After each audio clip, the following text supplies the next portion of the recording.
নমস্কার প্রিয় পঞ্চম শ্রেণীর ছাত্রছাত্রীবৃন্দ, আজকের এই শিক্ষামূলক ক্লাসে তোমাদের সবাইকে জানাই আন্তরিক স্বাগত। এখন আমরা পঞ্চম শ্রেণীর গণিত বিষয়ের দ্বিতীয় পর্বে দ্বিতীয় পর্যায়ক্রমিক মূল্যায়নের 2026 গণিতের প্রশ্নপত্রটির উত্তর সহ ধাপে ধাপে আলোচনা করতে চলেছি। তাই তোমরা প্রত্যেকে ভিডিওটি স্কিপ না করে প্রথম থেকে শেষ পর্যন্ত ভালোভাবে দেখো এবং চ্যানেলে নতুন হলে অবশ্যই চ্যানেলটিকে সাবস্ক্রাইব করো। তো চলো আর কথা না বাড়িয়ে আমরা মূল আলোচনায় প্রবেশ করি। প্রথমে একের দাগে কেবলমাত্র উত্তর লেখো 1 গুণ 10 সমান 10। প্রথম প্রশ্ন নাম্বার ক, যুগ্ম মৌলিক সংখ্যার উদাহরণ দাও। যুগ্ম মৌলিক সংখ্যা উদাহরণ হলো 2। পরের প্রশ্ন নাম্বার খ, 6-এর মৌলিক উৎপাদকের সংখ্যা কয়টি? 6-এর মৌলিক উৎপাদকের সংখ্যা 2টি। চলো পরের প্রশ্ন নাম্বার গ, অধিবর্ষের অর্থাৎ লিপিয়ারের প্রথম 2 মাসের দিন সংখ্যা কত? অধিবর্ষের অর্থাৎ লিপিয়ারের প্রথম 2 মাসের দিন সংখ্যা 31 + 29 সমান 60। চলো পরের প্রশ্ন নাম্বার ঘ, 25.08 সংখ্যাটি সামান্য ভগ্নাংশ পরিণত করলে কি হবে? 25.08 সংখ্যাটি সামান্য ভগ্নাংশ পরিণত করলে এখানে সঠিক উত্তর হবে 627/25। চলো পরের প্রশ্ন নাম্বার 9 ঘন্টা 25 মিনিট বিয়োগ 4.5 ঘন্টা। তো এখানে সঠিক উত্তর হবে 4 ঘন্টা 55 মিনিট। ওকে, তো প্রশ্নের উত্তরটা তোমরা একটু ভালোভাবে দেখবে। চলো পরের প্রশ্ন নাম্বার চ, বার্ষিক 3% হার সুদে 500 টাকার 2 বছর সুদ কত হবে? তো এখানে সঠিক উত্তর হবে 30 টাকা। চলো পরের প্রশ্ন নাম্বার ছ, 294 টাকায় 12.25 টাকা মূল্যের কতগুলি জিনিস ক্রয় করা যাবে? দেখো 1225 দিয়ে তোমার 29,400কে ভাগ করলে ভাগফল হবে এখানে 24। তাহলে অর্থাৎ উত্তর লিখবো যে 24টি জিনিস ক্রয় করা যাবে। চলো পরের প্রশ্ন নাম্বার বঙ্গি জ, একটি সমবাহু ত্রিভুজের প্রতিটি কোণের মাপ কত? একটি সমবাহু ত্রিভুজের প্রতিটি কোণের মাপ 60 ডিগ্রি। পরের প্রশ্ন নাম্বার ছ, 3 পক্ষ কত দিনের সমান? 3 পক্ষ 3 গুণ 15 সমান 45 দিনের সমান। তো এখানে সঠিক উত্তর হবে 45। চলো পরের প্রশ্ন নাম্বার 15 পূর্ণ 7/8কে দশমিক ভগ্নাংশে পরিণত করো। 15 পূর্ণ 7/8কে দশমিক ভগ্নাংশে পরিণত করলে সঠিক উত্তর হবে 15.875। নাম্বার 2, নিচের প্রশ্নগুলির উত্তর দাও। 2 গুণ 10 সমান 20। প্রথম প্রশ্ন নাম্বার ক, 1600 অর্থাৎ 1600 বর্গমিটার ক্ষেত্রফল বিশিষ্ট বর্গক্ষেত্রটির বাহুর দৈর্ঘ্য নির্ণয় কর। তো এখানে সঠিক উত্তর হবে তোমার 40 মিটার। নাম্বার খ, 18 বর্গ কিলোমিটার 15 বর্গমিটারকে বর্গমিটারে প্রকাশ করো। তো এখানে সঠিক উত্তর হবে 1,80,15,000 বর্গমিটার। নাম্বার গ, চিত্র দাও। কোণ PQR সমান 75 ডিগ্রি, অর্থাৎ একটি 75 ডিগ্রি কোণ তোমাকে ছবি এঁকে দেখাতে হবে। তো দেখে নাও। চলো পরের প্রশ্ন নাম্বার ঘ, 5/7 ও 4/13 সংখ্যা দুটির মধ্যে বড় ছোট নির্ণয় করো। তো দেখে নাও, এখানে সঠিক উত্তর হবে 5/7 হচ্ছে বড় এবং 4/13 হচ্ছে ছোট।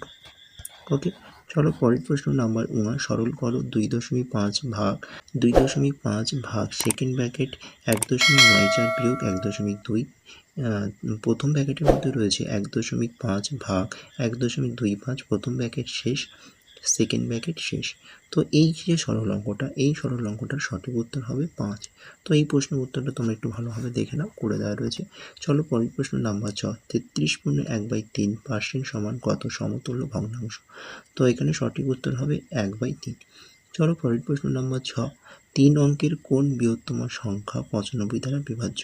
3 অঙ্কের বৃহত্তম সংখ্যা হচ্ছে 999। তাহলে 95 দিয়ে 999কে ভাগ করলে ভাগফল হচ্ছে 10 এবং ভাগশেষ হচ্ছে 49। তাহলে নির্ণয় বৃহত্তম সংখ্যাটি কী হবে না, ওই যে 999 থেকে 49টাকে বিয়োগ করতে হবে। তো বিয়োগ করলে এখানে সঠিক উত্তর হবে 950। চলো পরের প্রশ্ন নাম্বার বঙ্গিজ, 4.5 সেন্টিমিটার বাহু বিশিষ্ট একটি বর্গক্ষেত্র অঙ্কন করো পেন্সিল কম্পাসের সাহায্যে। তো দেখে নাও সঠিক উত্তর। নাম্বার ঝ, উৎপাদকের সাহায্যে লসাগু নির্ণয় করো 75, 80, 120।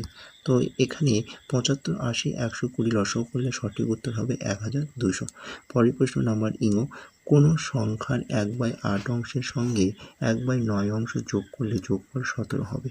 তো এখানে সঠিক উত্তর হবে যে 72। তাহলে 72 সংখ্যার 1/8 অংশের সঙ্গে ও 1/9 অংশ যোগ করলে যোগফল 17 হবে। চলো পরের পেজে পরের প্রশ্ন নাম্বার 3, নিচের প্রশ্নগুলির উত্তর দাও যে কোনো 5টি। প্রথম প্রশ্ন নাম্বার ক, শতকরা সুদের হার কত হলে 7,300 টাকা 2 বছরের 6 মাসের সুদ 365 টাকা হবে? 2 বছরের 6 মাস সমান 2 যোগ 6/12। তো এখানে কাটাকুটি করলে হবে 5/2 বছর। 7,300 টাকার 5/2 বছরের সুদ 365 টাকা। 1 টাকার 1 বছরের সুদ 365 গুণ 2 ভাগ বা বাই 7,300 গুণ 5। 100 টাকার 1 বছরের সুদ 365 গুণ 2 গুণ 100 বাই 7,300 গুণ 5। তো অঙ্কটাকে কাটাকুটি করলে এখানে সঠিক উত্তর হবে 2 টাকা। তাহলে অতএব উত্তর লিখবে যে শতকরা বার্ষিক সুদের হার 2%। নাম্বার খ, একটি আয়তাকার বাগানের দৈর্ঘ্য প্রস্থের 3 গুণ। বাগানটির দৈর্ঘ্য 36 মিটার, বাগানটির প্রস্থ কত? বাগানটি বেড়া দিয়ে ঘিরতে কত মিটার বেড়ার প্রয়োজন হবে? যদি প্রতি মিটার বেড়ার দাম 22.50 টাকা হয়, তবে বাগানটি বেড়া দিয়ে ঘিরতে কত টাকা খরচ হবে? তো দেখে না, বাগানটির দৈর্ঘ্য 36 মিটার, বাগানটির প্রস্থ 36 ভাগ 3 মিটার অর্থাৎ 12 মিটার। বাগানটি ঘিরতে বেড়া লাগবে 2 গুণ 36 যোগ 12 অর্থাৎ তার পরিসীমা বার করতে হবে। তাহলে 36 আর 12 যোগ করলে হবে 48, 48 সাথে 2 গুণ করলে হবে 96 মিটার। তাহলে খরচ হবে 96 গুণ 22.50 টাকা। তাহলে এখানে সঠিক উত্তর হবে 2,160 টাকা। ওকে, চলো পরের প্রশ্ন নাম্বার গ, সমান ক্ষেত্রফল বিশিষ্ট দুটি আয়তাকার জমির প্রথমটি দৈর্ঘ্য 24 মিটার এবং পরিসীমা 80 মিটার, দ্বিতীয় জমিটির প্রস্থ 12 মিটার, জমি দুটির ক্ষেত্রফল নির্ণয় করো। দ্বিতীয় জমিটির দৈর্ঘ্য ও পরিসীমা কত? প্রথম জমির প্রস্থ পরিসীমা ভাগ 2 বিয়োগ দৈর্ঘ্য। 80/2 বিয়োগ 24, 2 দিয়ে 80 কাটলে হবে 40, 40 বিয়োগ 24, 40 থেকে 24 বিয়োগ করলে হবে 16 মিটার। এরপর লিখবে যে জমির দুটির প্রতিটি ক্ষেত্রফল 24 গুণ 16 বর্গমিটার অর্থাৎ 384 বর্গমিটার। দ্বিতীয় জমিটির দৈর্ঘ্য 384/12, 12 দিয়ে 384টাকে ভাগ করলে হবে 32 মিটার। এরপর পরিসীমা নির্ণয় করবে। পরিসীমার সূত্র হচ্ছে 2 গুণ দৈর্ঘ্য যোগ প্রস্থ অর্থাৎ 2 গুণ 32 যোগ 12, 32 আর 12 যোগ করলে হবে 44, 44 সাথে 2 গুণ করলে হবে 88 মিটার। চলো পরের পেজে পরের প্রশ্ন নাম্বার ঘ, গাঁয়ের মহাজনের কাছ থেকে সুকুমারবাবু 25% হার সুদে 20,000 টাকা ধার নিয়েছেন। 1 বছর পর সুদ ও আসল বাবদ মোট কত টাকা দিতে হবে? তিনি যদি ওই একই পরিমাণ টাকা 12% হারে ব্যাংক থেকে ধার নিতেন, তাহলে তাকে সুদ বাবদ কত টাকা কম শোধ করতে হবে? তো এই প্রশ্নগুলো তোমাদের সিলেবাসে নেই, তোমাদের পাঠ্য বইয়ে নেই, তাও তোমাদের এই ধরনের প্রশ্নপত্র করে রাখা হয়েছে। তো দেখে নাও কীভাবে করবে। 20,000 টাকার 25% হারে 1 বছরে সুদ 20,000 গুণ 25/100। তো এই অঙ্কটাকে কাটাকুটি করলে সঠিক উত্তর হবে 5,000 টাকা। এরপর লিখবে যে 20,000 টাকার বার্ষিক 12% হারে 1 বছরের সুদ 20,000 গুণ 12/100 কাটাকুটি করলে হবে 2,400 টাকা। তাহলে সুদ বাবদ তাহলে বার করতে হলে ওই 5,000 টাকা থেকে 2,400 টাকাটাকে বিয়োগ করতে হবে। তাহলে বিয়োগ করলে হবে 2,600 টাকা। তাহলে অতএব লিখবে যে 2,600 টাকা কম শোধ করতে হবে। চলো পরের প্রশ্ন নাম্বার উঙা, নারায়ণপুরে গ্রামে 450 জন আদিবাসীর মধ্যে 324 জন নিরক্ষর এবং বিলাসপুর গ্রামে 675 জন অধিবাসীর মধ্যে 162 জন শিক্ষিত। তুলনামূলক কোন গ্রামের নিরক্ষরের শতকরা হার বেশি এবং কত বেশি? তো এই প্রশ্নের উত্তরটা তোমরা একটু ভালোভাবে দেখে নাও। চলো পরের প্রশ্ন নাম্বার চ, একটি আয়তক্ষেত্র অঙ্কন করো যার দৈর্ঘ্য 8 সেন্টিমিটার এবং প্রস্থ 6 সেন্টিমিটার। প্রতিটি কোণ চিহ্নিত করো এবং মাপ লেখো। তো এটাই করে দেওয়া রয়েছে, তোমরা দেখে নাও একটু ভালো করে।